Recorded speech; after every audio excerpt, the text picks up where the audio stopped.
Okay, so I wanted to make a video about my little journey of making foot pedals, guitar effects pedals.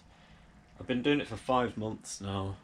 I'm not exactly new to electronics. I have got a qualification, a school qualification in electronics, so I did know a little bit about it, but that was way back in 1996. So it was quite a long time ago, and I kind of got back into it 5 months ago, and this is what I've built in 5 months. So I started off with a bass fuzz pedal, and it was a kit, and it was in this box.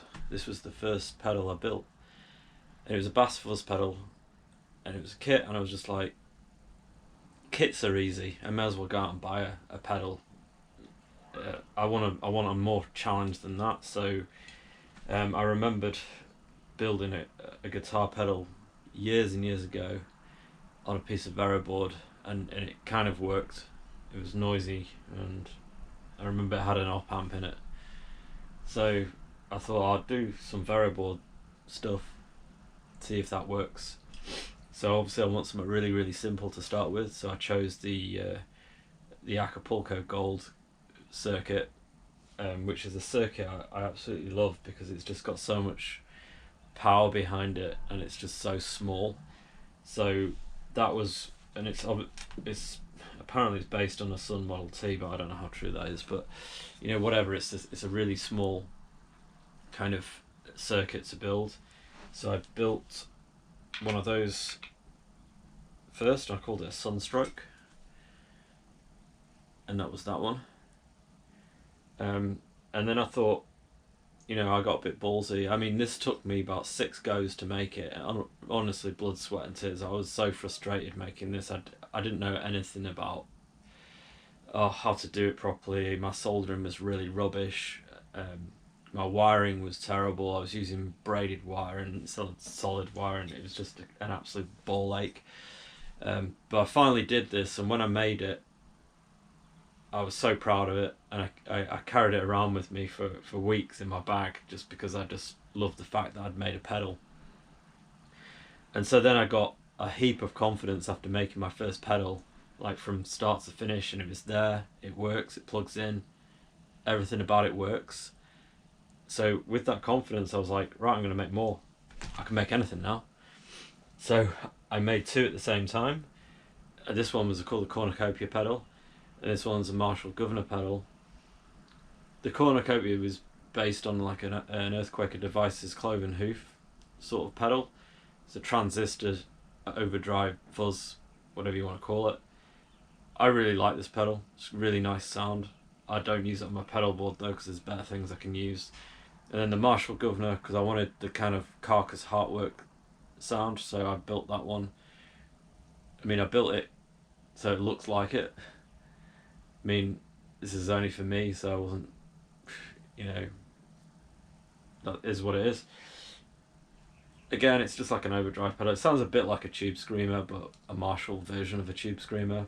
But it's like a tight distortion. I'm not really into it. It's kind of, I wanted to hear what it sounded like. It cost me about $40 to make it, so there we go. I made those. Then I wanted to make another Sun pedal, because I saw it and it was really tiny. So it was a Sun Buzz effect. It's like one of these things that plugs into your guitar straight in, but I made it as a pedal. It's pretty cool. It's a transistor kind of distortion-y fuzz sort of thing. If you whack it all the way up, it kind of has a weird octavey kind of sound to it as well. And then when you put it with an Acapulco Gold, it sounds insane. You get a lot of distortion. So, being confident in everything, I made those, and then I decided to, I had enough of distortion pedals, and I was like, I want to make something different. So I was like, okay, I'm going to make a phaser pedal. So I was at a gig here in Sydney, and I remember seeing a guy, he had an MXR phaser pedal on his board, and he didn't kick it in until the last song. And when he hit that phaser pedal, and the whole room lit up with this MXR phaser sound, and I was like, I've got to make that pedal. I want to make a phaser pedal. So I made one. The transistors in this all had to be matched to match voltage or whatever it is to make it work. So you have to buy them as a set of 4. I did all that, so it was kind of a little bit expensive. This was the first one I made in a 125B enclosure, which is kind of like a Boss enclosure size. It worked first time, I couldn't believe it, but I've got this confidence of making them. As you go along, you kind of, you do build your confidence and you realize what works, what doesn't work for you. Then I don't have a reverb pedal, and I wanted one, so I built one. This is based on a Ghost Echo pedal, but I mean, it's got the belt and brick reverb tank in it, so I mean, it sounds like a lot of reverbs, I think. This is great. It's got a really cool feedback thing in it where it kind of really feedbacks the echo, and you can mess around with it, so you get these ghosty sounds. Really love this pedal. Really love it. One of my favourite builds out of everything. So again, built it, worked first time. If you take your time with these things and you're just really meticulous with it, you don't have to build it straight away. I often build these things over a matter of weeks or months, where you can sit down. If you had all the parts, you could sit down and you could make it in a day probably, but I mean, I just do these things so that I just take my time with it. I often have quite a few on the go as well at the same time. I had a Boss HM2 pedal, and this was crackly. All the pots were all crackly and rubbish, and the in and the out was rubbish. So I thought I'll take out the circuit and I'll put the circuit into another enclosure so it'll work. So I did that, and it's got a true bypass switch on it as well. All this kind of stuff, I tried to find something on the internet that showed me how to do this, but I couldn't find anything on the internet that showed me, so I just did it myself. I kind of tried it, trial and error, just by hooking things up, and eventually it worked. So I published what I did on the internet for other people to see and use. So a lot of stuff that I do is just trial and error, and it's kind of trial and error really, and looking a lot of stuff up on the internet for information. I went and I'm quite a big fan of Sun, the band. I'm not a massive fan, but I like them. I like the concept of drone music. So obviously I wanted to make their live pedal. I made it. I didn't like the sound of it. I thought it sounded a bit rubbish. Maybe I didn't make it with all the right components, but it just didn't sound great. So I was stuck with this box of a pedal that I wasn't happy with. So I thought, okay, I'm going to make something that will fit in the box, and then obviously I need to use the same amount of holes because I would have drilled the holes. So I like the sound of the rat pedal. There's part of the rat pedal circuit is in the live pedal, so I was like, okay, what's going to sound good with a rat pedal? And apparently Tube Screamer sounds good with a rat pedal. They kind of complement each other. One's an overdrive, one's a like fuzzy distortion. So I made one vero circuit with the Tube Screamer and the rat pedal on it, and that's kind of like one of my main distortions that I'm kind of messing about with at the moment, using. I don't know if I'm completely sold on it. I mean, I love the HM2 sound. I've been mucking about making a few HM2s at the moment. I also like electronic music, and so I made this thing. It's not finished yet. It's kind of a prototype of a drone synthesizer that I set about making in the one box, and it's like a 3 oscillating drone, resonance and cutoff, a bit crusher, and a distortion. I've also got a delay for it as well, and I'm going to house it in a big metal box when I've finished it, but it's kind of part working. I do use this a little bit, but I made that because I was just interested in obviously drone music and electronic music and making other things, and just guitar pedals, you can make, you know, these great other instruments. So I made that, and then I also wanted to make a theremin. This took me ages to make because I was trying to find the right circuit that would work just as like a one antenna theremin. Made that final. The first time I made it, it didn't work, and then I scrapped it and made it again. Sometimes you have to do that, like make the board a couple of times before it actually works. Most of the time when you troubleshoot in Vero board, it's because there's just broken links, or links aren't working, or components aren't working. Sometimes it's just so hard to troubleshoot, so it's easier just to start again. And then I went all the way back and I made myself another Acapulco Gold style pedal. This time I wanted a really, really tiny one. I was perhaps going to use this for my bass guitar, but I wanted the kind of challenge of putting it inside a 1590A enclosure, and I'm just going to do the one volume knob on it. Worked a treat. I think I want to make another one, and I'm going to do a full video of me making it from start to finish, because this was one of the first pedals I made, and I like I said before, I love the circuit. I think it's a really cool circuit, and I think if you want to get into building guitar pedals, this is probably one that you should start with, because it's very, very easy. You can make it on a breadboard first, and then get your components, put them on a Vero board. I wouldn't suggest putting it inside a small enclosure like that first off. You should probably put it in one of these first, just to avoid frustration. But you know, you have to go through frustration and all sorts of crap with this hobby, because it will, you know, it'll drive you up the wall, really. But then it also gives you a lot of fun and a lot of you know, it's just a rewarding hobby.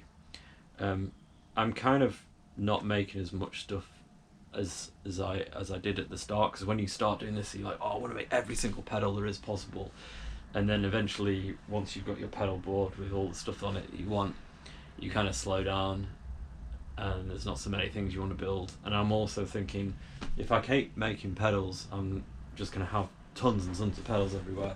So my future projects are this one. This is a theremin with a delay pedal, so that's a theremin, that's delay. I was thinking of putting it inside the HM2 enclosure just for fun, so it's like a HM2 theremin with delay. I might do that, or I was also thinking I might make my own HM2 and then put it back in here. So it's my own HM2 with some mods, and then just put it back in here.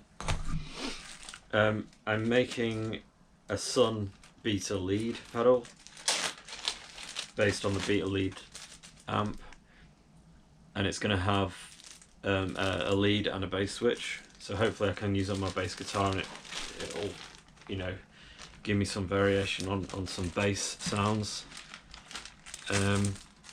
I'm making the Earthquaker Devices white light style circuit. It's taken me ages to make that because I'm not really that inspired by it. Where would we be without a Boss chorus? So I was making a kind of chorus style pedal. Again, it's quite a big board. It's got, I think, 4 ICs on there, 5 transistors. So that's one of these projects. It's like, once you've got the jumpers on and the IC sockets and all the other sockets, you can take your time with it and just eventually populate the board when you can, you know, when you get bits. So that's why I like to have, you know, 1, 2, 3, 4 pedal projects on the go.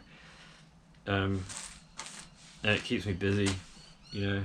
If I get bored in the evening, I'll just go and crack on with the pedal and do a few more bits and pieces with it. But overall, it's been you know, 5 months, and that's what I've made in 5 months. It's quite a lot.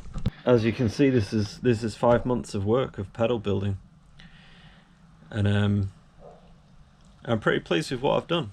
It's been quite a successful little hobby, so I'm going to crack on and do some more. Who knows what I'll be making in a year.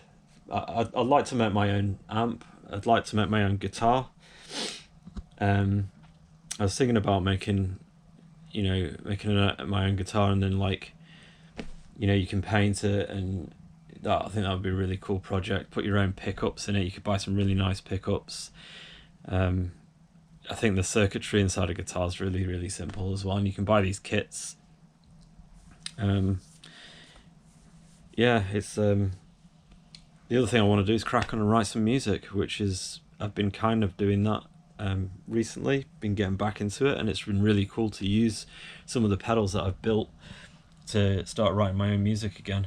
Okay, so I'm just going to finish up this video by talking through a few of the tools that I use.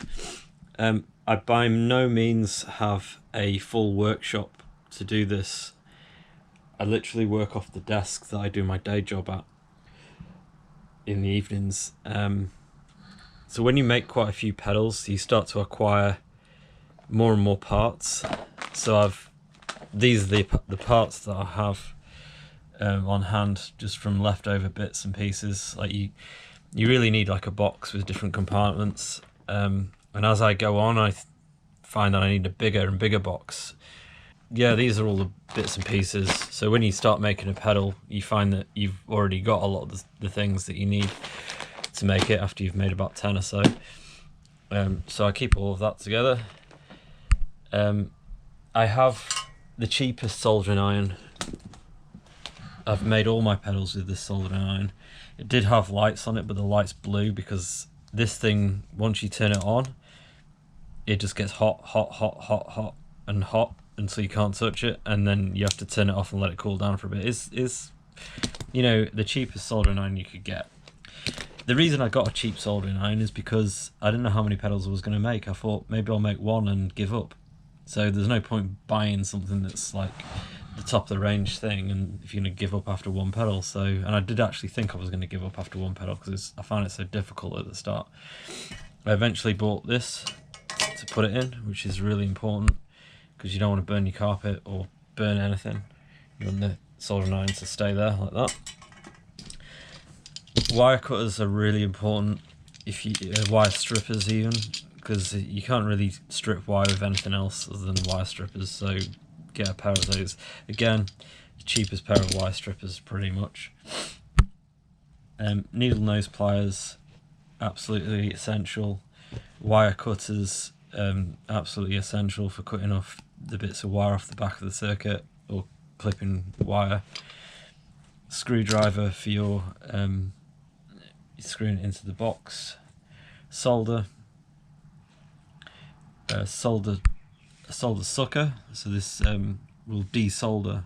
It'll take out the solder if you make a mistake, which I do quite a bit of the time. I got this stepper drill as well, stepper drill bit, which will make you help you drill big holes, which you'll need.